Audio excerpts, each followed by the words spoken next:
At its zenith, the British Empire sprawled across continents, shaping the destinies of over 400 million people. Its territories dotted the globe in crimson, so much so that they boasted the sun never set on British soil. Yet beneath the surface of steely power and economic might, cracks spiraled.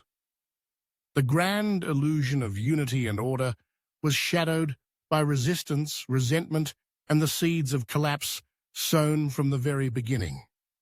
This isn't just the saga of conquest and dominion. Instead, it's the tale of why the foundations of the British Empire ensured its demise, and how the forces that forged its greatness became its undoing. The first truth about the British Empire is that it was never truly a nation built to last, but a collection of economic ventures. At its birth, the empire was less about nationhood, more about enterprise. The East India Company, perhaps the quintessential symbol of mercantile power, set out not with banners or parliaments, but ships and ledgers. Their mission was singular, to profit at any cost. In Bengal, they twisted trade and bent rulers to their will, extracting untold wealth by manipulating economies and exploiting local rivalries. But this pattern echoed far beyond India's shores. From the sugar plantations of the Caribbean to the forced labor camps in West Africa, empire meant extraction. In Jamaica, enslaved Africans toiled and died amidst the cane stalks, generating fortunes that crossed the Atlantic while leaving suffering in their wake.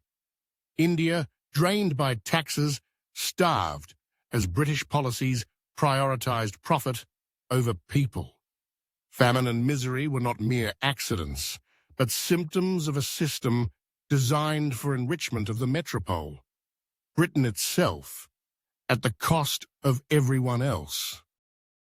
To the British public back home, the empire was widely seen as a source of pride and prosperity.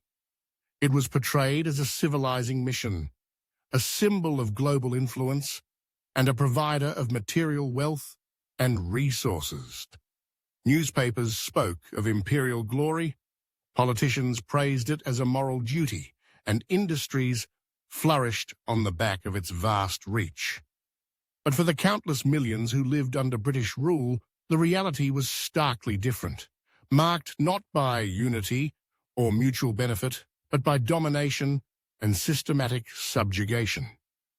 There was little effort to create a shared identity or integrate the colonized peoples into the political or cultural fabric of the empire. Instead, the British Empire functioned as a rigid hierarchy, an extractive machine engineered to benefit the metropole at the expense of the periphery.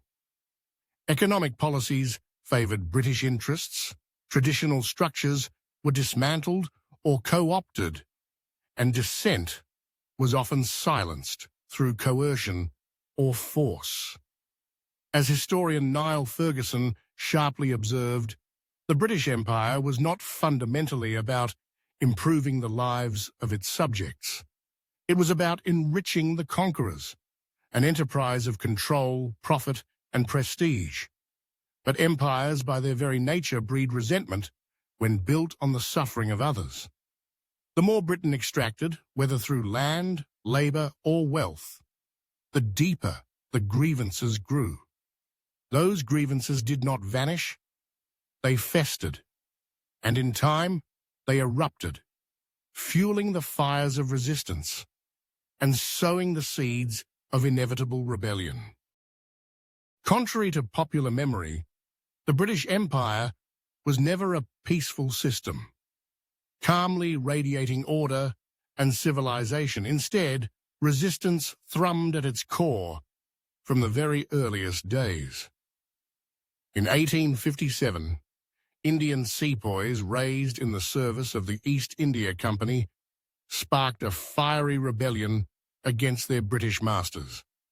The suppression that followed was brutal, but the status quo was shattered forever. Direct crown rule replaced company tyranny while unrest simmered on.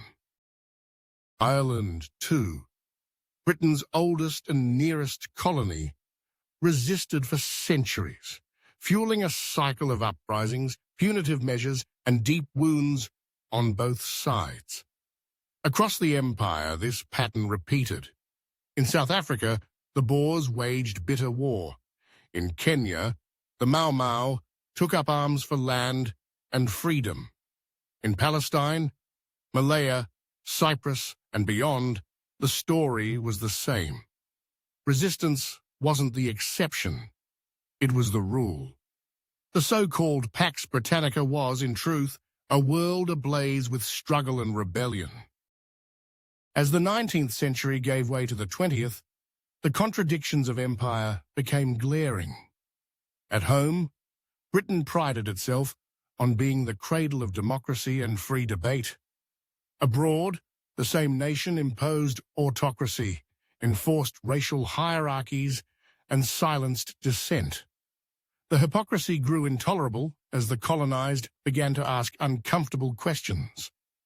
If liberty and equality were Britain's highest ideals, why were they denied at every colonial border? World War I marked a watershed.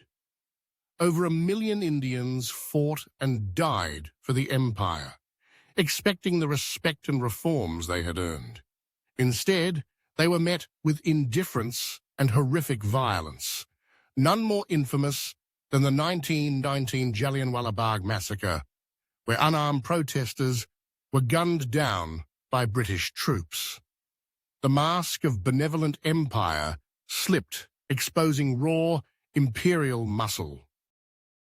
Yet it was the message of non-violent resistance, led by figures like Mahatma Gandhi, that permanently changed the game.